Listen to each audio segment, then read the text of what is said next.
I didn't think cold could feel like this, like tiny knives pressed into bone, like punishment that never ended. My fingers were numb again. Not the kind of numb that tingles when warmth returns, but the deep, aching cold that settles into your joints and whispers that something is wrong, that you're being left behind. I tucked my hands under my arms as I walked home from school, the January wind cutting through my thin jacket like I was made of paper. Emma had warm gloves. I'd seen them that morning, soft cream-coloured cashmere lined with silk, a gift from Mother for her 16th birthday last week. She'd held them up to the light in our shared bedroom, smiling at how they caught the pale winter sun, while my own hands stayed buried in my pockets. "Olivia, didn't you have gloves?"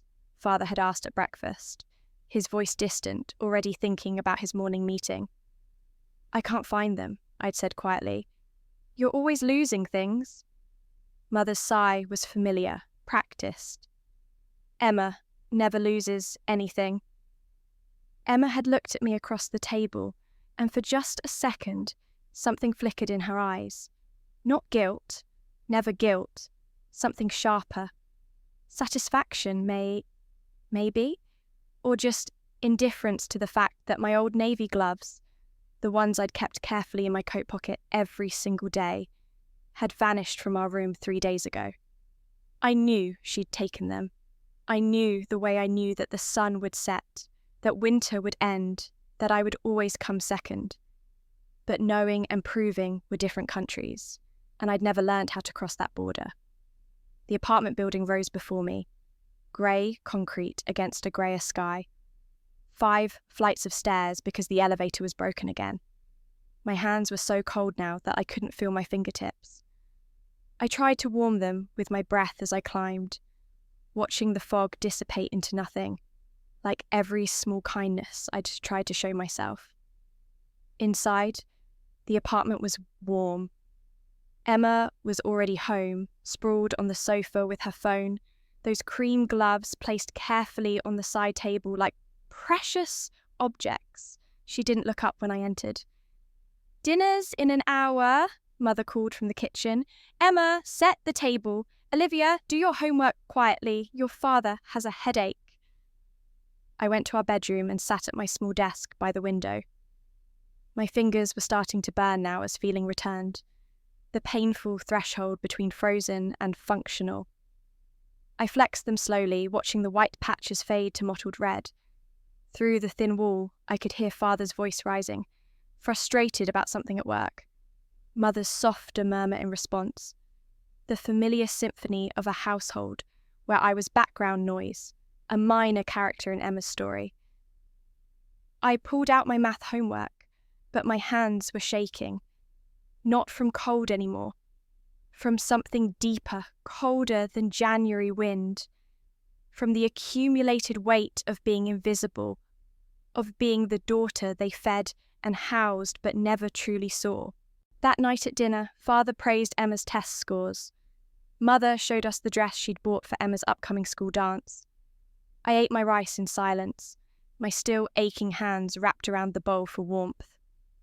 "Olivia, you're 19 now," Father said suddenly, and I looked up, surprised to be addressed. "You should be thinking about your future, about work, maybe. Emma will go to university, of course, but you—" He paused, searching for words that wouldn't sound too harsh.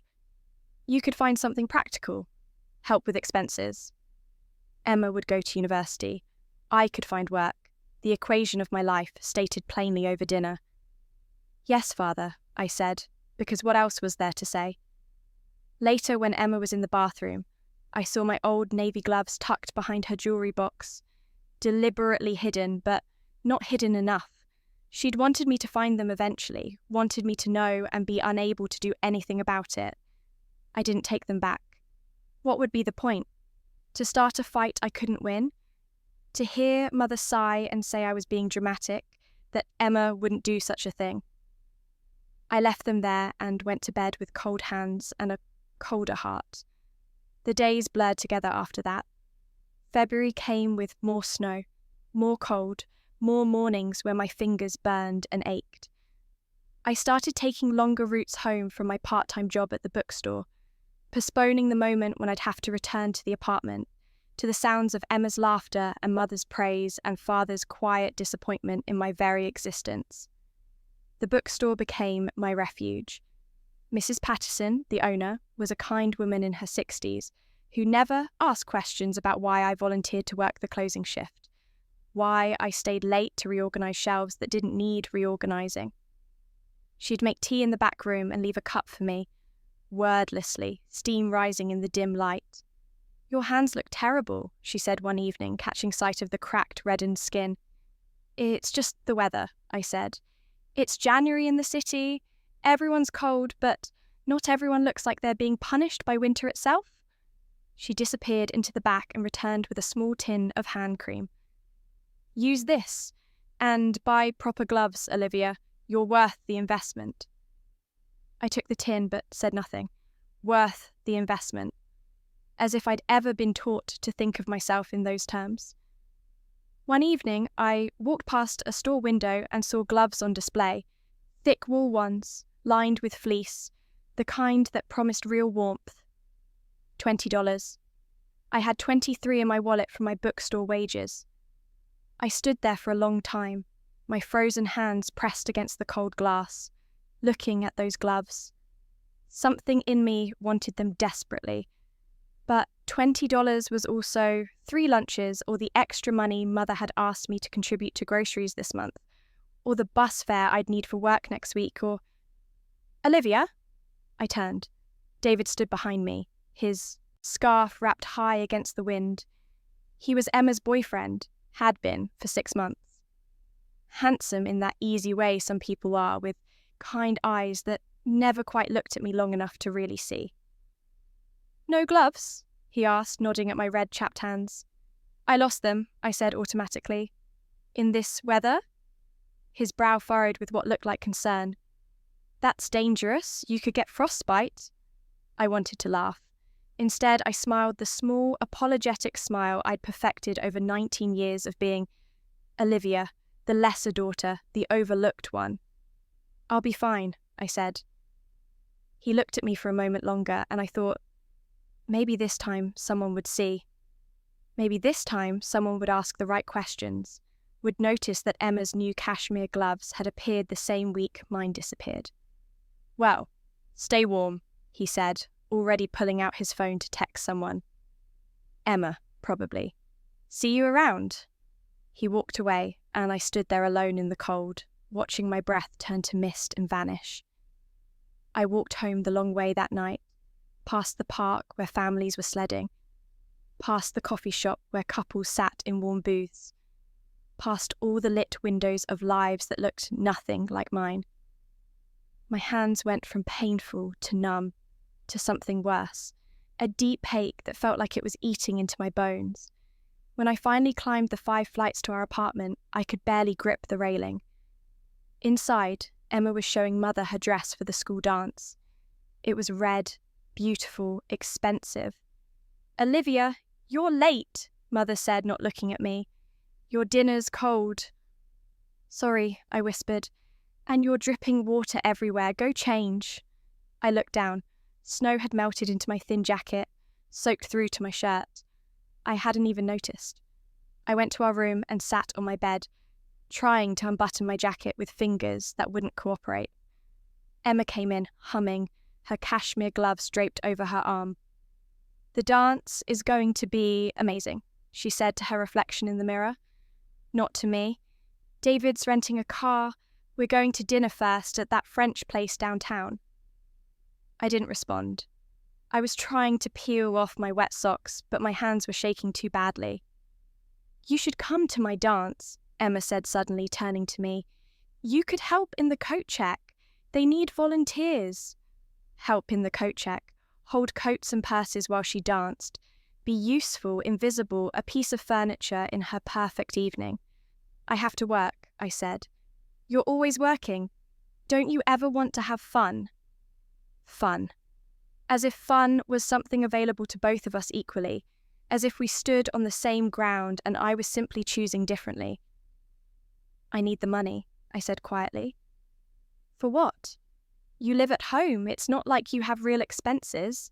She turned back to her mirror, already bored with the conversation. You should spend some on yourself. Maybe get a nice dress or something. You always look so... She trailed off, but I knew the word. Plain, dull, forgettable. That night, I couldn't sleep. My hands were burning again, the skin cracked and painful. I lay in the dark listening to Emma's soft breathing from her bed across the room, and I thought about those gloves in the window. About $20. About all the small ways I'd learned to make myself smaller, quieter, less expensive, less troublesome. I thought about Miss Patterson's words, "You're worth the investment." I thought about Father's words, "Emma will go to university. You could find something practical." I thought about Mother's sigh, "You're always losing things." At 2 a.m. I got up and went to the bathroom. In the mirror, my face looked pale, drawn, older than 19, tired in a way that sleep couldn't fix. There were dark circles under my eyes that had become permanent somewhere between 15 and now. My hair hung limp and dull because I used the cheapest shampoo, saving the better bottles Mother bought for Emma's thick, shining curls. My lips were chapped from the cold and from the habit I'd developed of biting them when I was nervous, which was always. I looked at this girl in the mirror and felt nothing. Not pity, not anger, not even sadness. Just a vast, empty recognition that this was all there would ever be. I thought, this is my life. This is all my life will ever be. And something in me, some small flame I didn't know I still carried, simply went out. I went back to bed. I closed my eyes. And in the morning, I didn't wake up. There was no drama to it. No one noticed at first. Emma left for school, complaining about her hair. Mother went to her yoga class. Father took a morning meeting from home, his voice carrying through the walls about quarterly reports and budget cuts. It wasn't until noon, when Mrs. Patterson called the apartment asking where I was, that anyone thought to check on me. Mother found me first. I heard her scream, distant and strange, as if coming from the bottom of a well. Then Father's heavy footsteps, Emma's voice high and frightened. The paramedics arrived, but there was nothing urgent to do. I'd been gone for hours peacefully in my sleep. But she was fine yesterday, Mother kept saying, her voice breaking. She was fine. She was always fine. Fine. That word I'd used like armour, like camouflage. I'm fine. Everything's fine. The funeral was small. Colleagues from the bookstore came. Mrs. Patterson cried, which surprised me. I hadn't known she cared that much. A few classmates attended out of obligation, looking uncomfortable in their dark clothes. Mother cried. Father looked genuinely shocked, as if he'd never quite realised I could cease to exist. Emma stood pale and silent, holding David's hand. I watched it all from somewhere else, somewhere dark and quiet, where the cold finally didn't matter anymore. I watched Emma go into our room after the funeral and find my navy gloves behind her jewellery box. I watched her hold them, her face crumpling, and I wondered if she was thinking about cause and effect, about small cruelties that accumulate like snow until they bury you. I watched Mother clean out my desk and find the tin of hand cream Mrs. Patterson had given me, barely used because I'd been saving it. I watched Father discover the small notebook where I'd calculated my savings, tracked my expenses, planned a future I'd never have. $23 in my wallet. Not enough for gloves, not enough for anything. And then the darkness pulled me deeper, and I stopped watching, stopped being, stopped everything, until I opened my eyes. I was in our bedroom. The same cream-coloured walls, the same narrow window looking out at grey sky. Emma's bed, across from mine, neatly made. My small desk in the corner. I sat up slowly. My hands, I looked at them. Whole, unscarred, the skin smooth and young, no cracks, no redness. On my phone, January 12th. The same date, the same morning, 3 days before my gloves disappeared. I should have been shocked. Terrified, maybe, or confused, but instead I felt something settle into place inside me, like a bone finally snapping back into alignment. I knew what this was. I knew what had been given to me. Another chance, not to save them or fix them or make them love me. A chance to save myself. I got out of bed carefully, testing this new reality. Everything was the same. The same water stains on the ceiling. The same traffic sounds from the street below. The same muffled voices of my parents in the kitchen. Father complaining about his coffee. Mother reminding him about his afternoon meeting. I went to my coat, hanging by the door. In the pocket, my navy gloves, still there, still mine. I took them carefully, feeling their weight in my hands. Cheap acrylic fibre, the kind that doesn't really keep you warm, but is better than nothing. I'd bought them myself 2 years ago with babysitting money. They'd been mine, truly mine, and Emma had taken them just to prove she could. Not this time. I put them in my school bag, zipped into the inner compartment where Emma couldn't reach them without me knowing. At breakfast, Father was reading his newspaper. Mother was making tea. Emma came in yawning, her hair still messy from sleep, beautiful even first thing in the morning because that was simply who she was. I ate my congee quietly, watching them all with new eyes. These people who had raised me and forgotten me in the same breath. These people who would mourn me when I was gone, but never truly see me while I lived. "Olivia, you're staring," Mother said, not looking up from her tea. "Sorry," I said softly, but I wasn't, not anymore. The next 3 days, I was vigilant. I kept my gloves with me always, in my bag at school, in my locker during gym class, in my pocket when I walked home. I watched Emma watching me, her eyes tracking my movements, trying to figure out when to take them, where I'd hidden them. On the second night, I woke to the sound of careful rustling. Emma was at my school bag, her phone's flashlight casting shadows across the room. I lay still, eyes barely open, watching her search through my things. She found the gloves in the inner pocket, pulled them out, examined them in the dim light. For a long moment, she just held them. Then she tucked them back and returned to her bed. She hadn't taken them. Not yet. She was learning my patterns, figuring out the best time to strike. On the third night, I caught her going through my bag again. "Lose something?" I asked from the doorway. She jumped, her hand freezing inside my bag. Then her face smoothed into practiced innocence. "I thought I left my lip balm in here. We have the same bag." We didn't have the same bag. Hers was pink. Mine was black. But I didn't argue. "I haven't seen it," I said, and went to bed. I heard her searching a while longer before giving up with a frustrated sigh. The next morning was Emma's birthday. 16 years old today, though she'd been 16 in my first life too. Time was a circle, and I was trapped in its loop. Mother presented her with the cream cashmere gloves at breakfast. Emma accepted them with practiced delight, holding them up to the light exactly as I remembered, smiling as the pale winter sun caught the soft fibres. But this time, when she glanced at me across the breakfast table, I was wearing my navy gloves. I'd put them on before coming to breakfast, a silent declaration.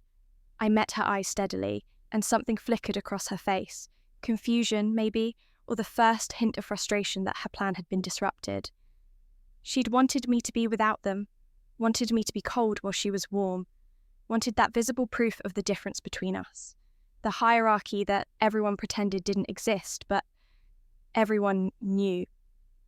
I smiled slightly and looked away, pulling my gloves off to eat.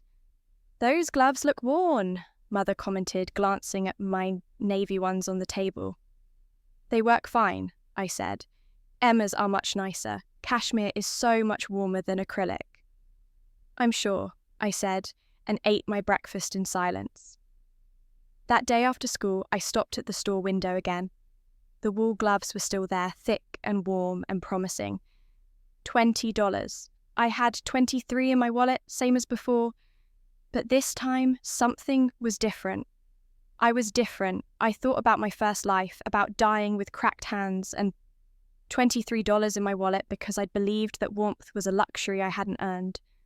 I thought about Mrs. Patterson's words, echoing across death itself. You're worth the investment. I went inside. The woman at the register smiled as she wrapped the gloves. Cold day for thin gloves, she said, nodding at my navy ones. That's why I'm upgrading, I said. She rang me up and I handed over $20 like it was nothing. Like it was simply what you did. You got cold, you bought gloves. Simple, obvious. The kind of basic self-care that shouldn't have felt revolutionary. Outside, I put them on immediately. They were perfect. Soft, warm, substantial. The wool was thick enough to block the wind, the fleece lining like a gentle embrace. My hands disappeared into their warmth, like coming home to a place I'd never been. I walked back to the apartment slowly, taking my time, feeling the difference. Not just in temperature, but in intention. I had chosen this warmth. I had decided I was worth $20, worth warm hands, worth taking care of. When I got home, Emma was on the sofa, homework spread around her. She noticed immediately. New gloves? She asked, her voice carefully casual. Yes, I said. Where did you get them? The store on 5th. How much were they? $20. Her eyes narrowed slightly. What about contributing to groceries? Mother asked you to chip in this month. I'll contribute next week, I said calmly. I needed gloves. Mother looked up from her magazine on the armchair. Olivia, those look expensive. You could have asked. We might have... I took care of it, I interrupted gently. Father lowered his newspaper. Olivia, we discussed this. You need to learn financial responsibility. I am being financially responsible, I said. I'm preventing frostbite so I don't miss work and lose income. It's an investment in my ability to keep earning. The logic was unassailable. Father opened his mouth, then closed it. Mother looked uncertain. Only Emma seemed genuinely bothered, her face tight with something she couldn't quite name. Resentment, maybe, or the disorienting realization that I'd stepped outside the script we'd all been following. That evening, I wore my new gloves while I did the dishes. They got wet, but they dried quickly. They were made for weather, for work, for actual use. Not like Emma's cashmere ones, which she treated like museum pieces. You're really wearing them inside? Emma asked, watching me from the doorway. My hands are cold, I said simply. The apartment is heated. Not enough for me. She studied me for a long moment. You're being weird. Am I? Yes. You're being... different.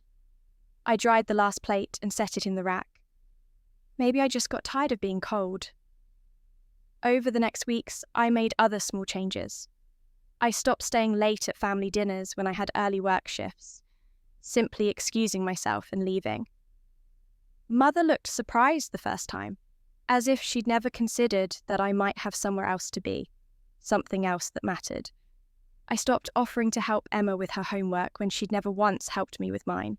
She asked once, twice, then seemed to realize I wasn't going to volunteer anymore and stopped asking. I stopped apologizing for taking up space, for existing, for being the daughter they hadn't quite wanted. When I came home, I said hello and went to my room.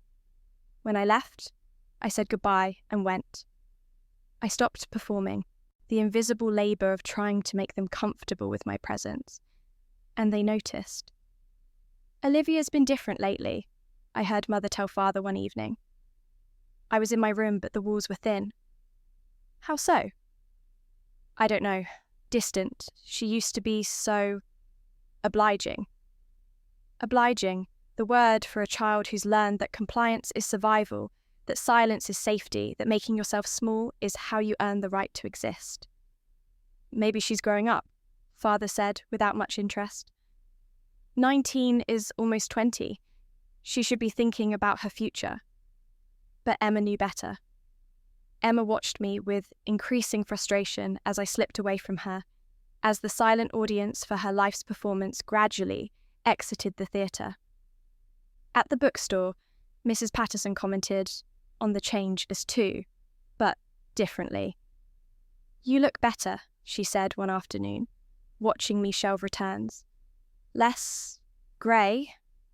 Grey. Like you've been living in a shadow. Now you've stepped into some light." She smiled. "The gloves helped?" I looked down at my hands, warm and protected. "More than you know." "Good. Everyone deserves warm hands, Olivia. It's not a luxury, it's basic dignity." Basic dignity. I repeated the phrase to myself later, walking home through the February cold. My hands were warm. My hands were mine. Such a small thing, and yet it had cracked open the door to a different way of being. One evening, David came over for dinner. He was polite, charming, the kind of boyfriend parents approve of. He complimented Mother's cooking and discussed sports with Father and held Emma's hand under the table. Midway through the meal, he turned to me. "Olivia, Emma mentioned you work at Patterson's bookstore." "Yes," I said. "Do you like it?" I looked at him, surprised by the direct question. "Very much." "What do you like about it?" "The quiet, the order, the way stories wait on shelves for the right person." I paused. "And Mrs. Patterson is kind?" "Emma said you work a lot of hours." "I do." "Saving up for something?" I glanced at Emma. She was watching me, her expression unreadable.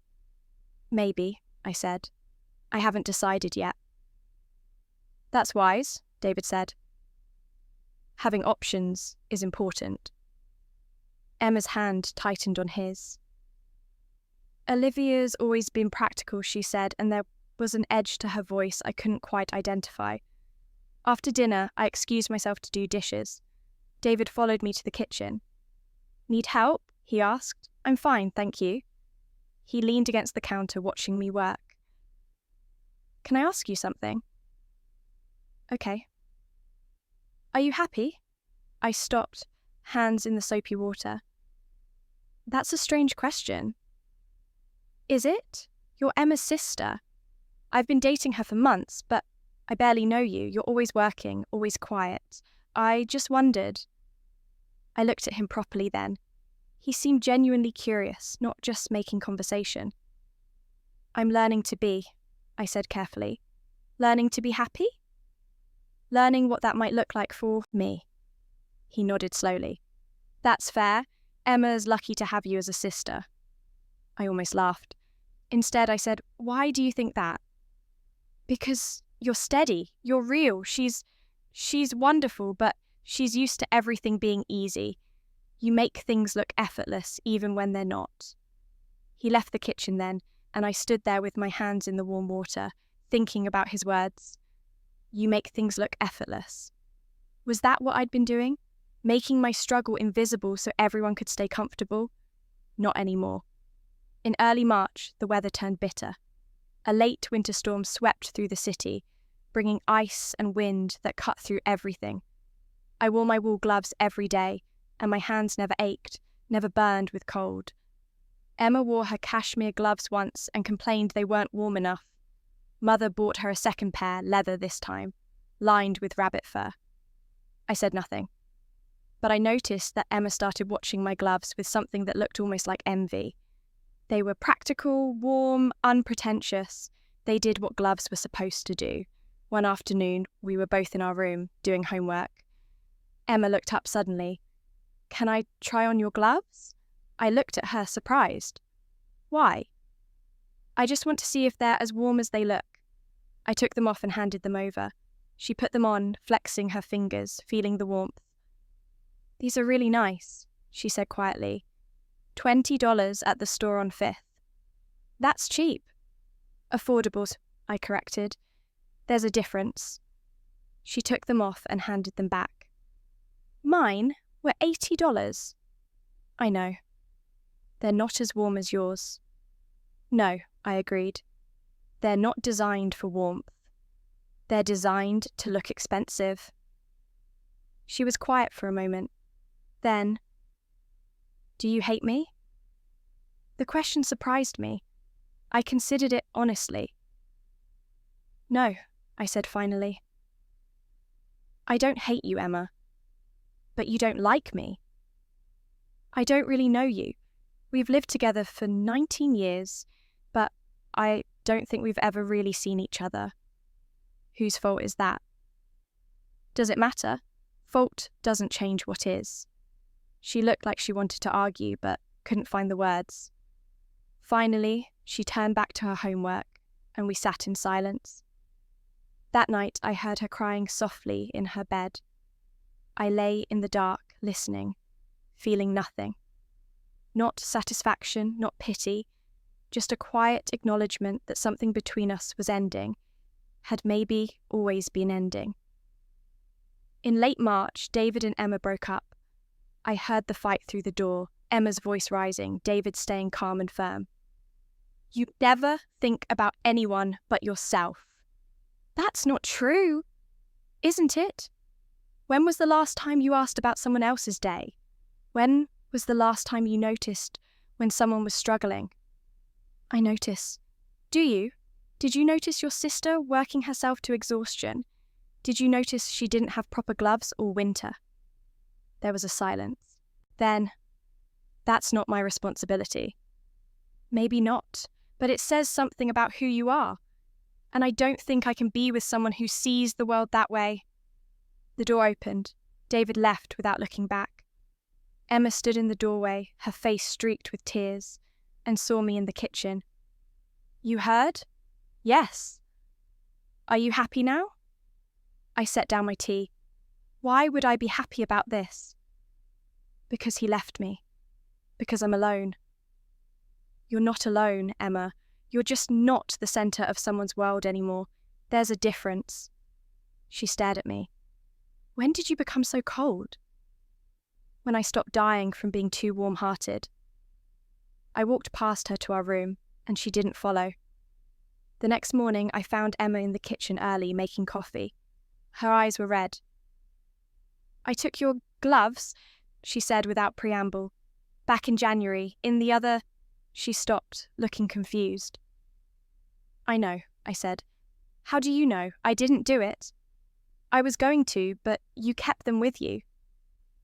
I looked at her carefully. She didn't remember. The rebirth was mine alone, my private knowledge.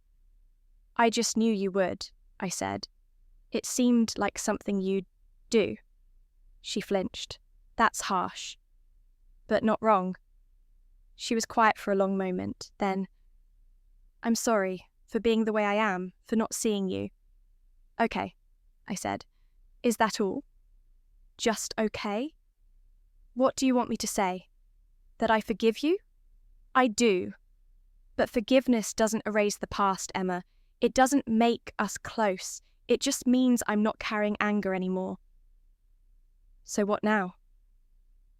Now we're sisters who live in the same house until one of us moves out. We're polite, we're civil, but we're not friends. Tears filled her eyes again. That's so sad. Maybe, I said, but it's honest, and I'm done pretending. April brought warmer weather. I put my wool gloves away carefully, folded in my drawer with tissue paper to keep them fresh. I'd need them again next winter. But next winter I might not be here. I'd been saving more aggressively, taking extra shifts, cutting expenses. The small notebook where I tracked everything showed a steady increase. By summer, I'd have enough for a security deposit. By fall, I could move out. One Saturday morning, Father called me into his study. Sit down, Olivia. I sat, curious. He rarely spoke to me directly. Your mother tells me you've been saving money. Yes, a substantial amount. For my... And income, yes. What for? A security deposit. For an apartment. His eyebrows rose. You're planning to move out? Yes, probably in the fall. You're 19. Most young women live at home until they marry. I don't plan to marry anytime soon. And I'd like my own space. He studied me for a long moment, as if seeing me for the first time. You've changed, he said finally. Have I? You used to be so quiet, so easy. Easy, like obliging but worse. Easy to overlook, easy to forget, easy to use. I'm still quiet, I said, just not silent. Your mother is worried. She thinks you're pulling away from the family. I am, I said simply. Not with anger, just with intention. I'm building a life that works for me. And this life doesn't include us. It includes you at appropriate distances. Holidays, maybe, phone calls, but not daily involvement. Not the weight of constantly trying to earn my place at a table that was never really set for me. He was quiet for a long time. Finally, he said, I didn't realize you felt that way. I know, I said gently.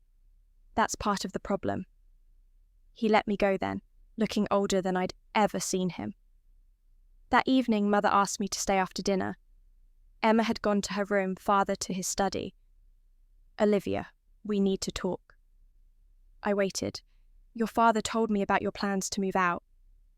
Yes. I don't understand. Have we done something wrong? I looked at this woman who'd raised me without seeing me, who'd loved me in the abstract but never in the specific. You haven't done anything wrong, I said. You've just never done anything particularly right either. You fed me, housed me, educated me.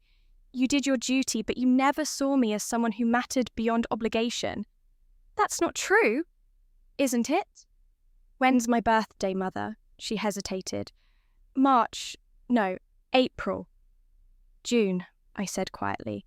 June 15th. I turned 19 4 months ago. Her face went pale. When's Emma's birthday? I asked. January 14th, she said immediately.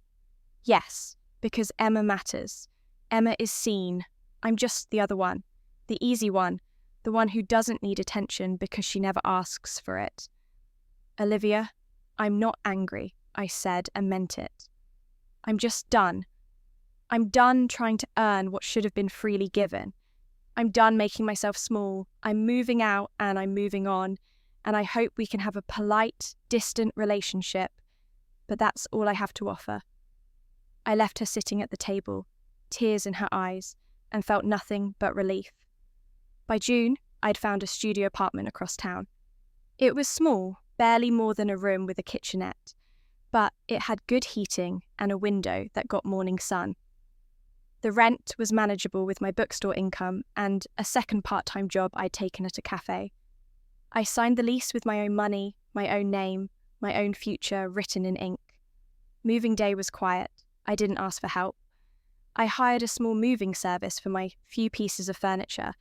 A bed frame I'd bought second-hand, a desk from a yard sale, a small bookshelf. I carried my boxes myself methodically, efficiently. Mother and Father were at work. I'd timed it deliberately. Emma was home. She stood in the doorway of our soon-to-be former room, watching me pack the last box. You're really leaving, she said. Yes. Are you ever coming back? For visits, maybe? Holidays, but not to live. I'm going to miss you. I looked at her. She looked genuinely sad, and I believed her. But missing someone and valuing them are different things. You'll be fine, I said. You've always been fine. That's not fair. You're making me sound shallow.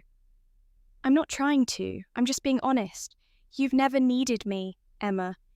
You might miss having me here, but you don't need me. And that's okay. Not everyone has to matter to everyone. I picked up the last box and walked to the door. She followed me. Olivia? I turned. I'm sorry. For everything. For taking your gloves, for not seeing you, for being selfish. I'm sorry. I know, I said.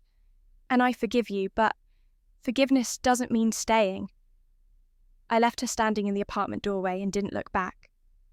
The first night in my apartment, I ordered takeout and ate it sitting on my floor in the empty space. The heating worked perfectly. I was warm all over, warm down to my bones. I unpacked my wool gloves and hung them in the closet, ready for next winter. Next to them, I hung my old navy gloves, the ones Emma had taken in that other life, the ones that had become a symbol of everything I'd lost and everything I'd reclaimed. I'd kept them as a reminder, not of pain, but of the moment I decided that warmth mattered, that I mattered, that my cold hands were not a minor inconvenience, but a sign of something deeper that needed to change. That night, I lay in my new bed, in my new space, and thought about my first life. The cold, the invisibility, the slow death by 1,000 small neglects. I thought about dying with cracked hands and $23 in my wallet, a girl who'd never learned that she was worth investing in. And I thought about this second chance, this strange gift of rebirth. It hadn't been about saving my family or teaching them a lesson. It had been about saving myself. The wool gloves had been the beginning.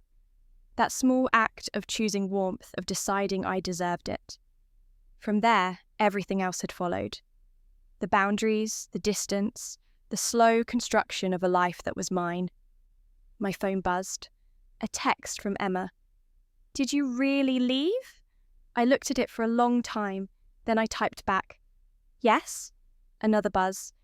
"Are you coming back?" "No." A pause, then, "I understand." I set the phone down and looked around my small apartment. It wasn't much, a studio with second-hand furniture and walls that needed painting. But it was mine. Mine in a way nothing had ever been before. Outside, summer rain began to fall, gentle and warm. I listened to it tapping against my window in my home, in my life. When winter came again, I would be here. I would wear my warm gloves. I would walk to work through snow and cold, and my hands would never ache, never burn, never go numb. I would be warm, and I would be free, and I would be mine. The next morning, I woke to the sunlight streaming through my window. I made coffee in my own kitchen, sat at my own desk, looked out at the city from my own vantage point. Mrs. Patterson called to confirm my shift at the bookstore. "How's the new place?" she asked. "Perfect," I said. "Good. You deserve it, Olivia. You deserve warm hands and a warm home and a life that fits you." After we hung up, I sat with those words for a while. You deserve it. Such a simple statement, but it had taken me 19 years and a death and a rebirth to believe it. I looked at my hands. Whole, healthy, mine. I thought about Emma's cashmere gloves, beautiful and useless. I thought about my wool ones, practical and warm. I thought about all the ways we'd been different, she and I, and how those differences had defined us. She'd had everything handed to her and never learned its value. I'd had nothing and learned to create value from choice and intention. In the end, we'd both been shaped by our circumstances, but only one of us had chosen to reshape ourselves. I stood up and went to my closet. I took out my wool gloves and held them, feeling their weight, their promise of warmth. Then I put them back carefully and closed the closet door. Winter would come again. Cold would come again. Hardship and difficulty and all the small sufferings of being human would come again. But I would be ready. I would be warm. And I would walk alone, by choice, into whatever came next. That was enough. That was everything. I smiled in the quiet morning light of my small apartment, my hands warm, my heart finally at peace, my life finally, completely, irrevocably my own.